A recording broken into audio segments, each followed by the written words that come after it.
नमस्कार, सुजान संगोपनमध्ये आपले स्वागत आहे। यापूर्वी सुजान संगोपन या चॅनलवर आपण आपल्या बाळाच्या विकासातील भरपूर उपयुक्त माहितीचे व्हिडिओज पाहिलेले आहेत। लहान बाळाला दररोज वेगवेगळे चविष्ट आणि पौष्टिक पदार्थ देणं गरजेचं असतं, तरच बाळ आहार आनंदाने आणि आवडीने घेईल।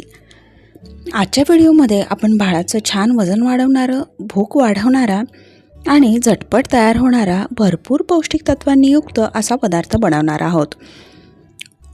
त्यामुळे व्हिडिओ शेवटपर्यंत न स्किप करता पहा। हे व्हिडिओ जर तुम्हाला आवडले तर व्हिडिओला लाईक करा, कमेंट करा, शेअर करा आणि चॅनललाही नक्की सबस्क्राईब करा। या ठिकाणी मी हा लाल भोपळा घेतलेला आहे। तो व्यवस्थित कापून मी त्याच्या बिया पूर्णपणे काढून घेतलेल्या आहेत आणि तो कुकरला 2 शिट्ट्या काढून शिजवून घेतलेला आहे।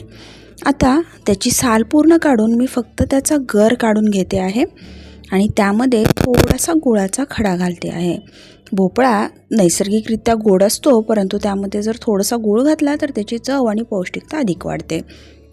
आता त्यामध्ये मी दूध घातलेलं आहे आणि मी हे छान मिक्स करून घेणार आहे।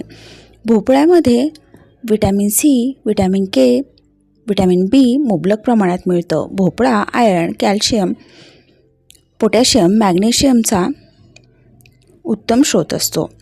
पौष्टिकता वाढवण्यासाठी मी त्यामध्ये थोडंसं तूप आणि ड्रायफ्रूट पावडर घेतलेले आहे। हेच मिश्रण तुम्ही मिक्सरला बारीक करूनही बाळाला खायला देऊ शकता किंवा असंच थोडंसं मिक्स करून बाळाला खायला दिलं तर एक टेक्स्चर फूड म्हणून आणि बाळाला आहार थोडासा चावून खाण्याची सवय लागण्यासाठी याचा फायदा होईल। याच पद्धतीने तुम्ही रताळा, बटाटा हे पदार्थाच्याही झटपट तयार होणाऱ्या खीर तयार करून बाळाला देऊ शकता।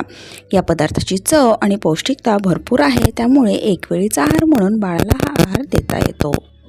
सुजान संगोपन या चॅनलवर असेच उपयुक्त माहितीचे व्हिडिओज पाहत राहण्यासाठी चॅनलला सबस्क्राईब करा। व्हिडिओ आवडले लाईक, कमेंट, शेअर करा। Thank you and stay tune.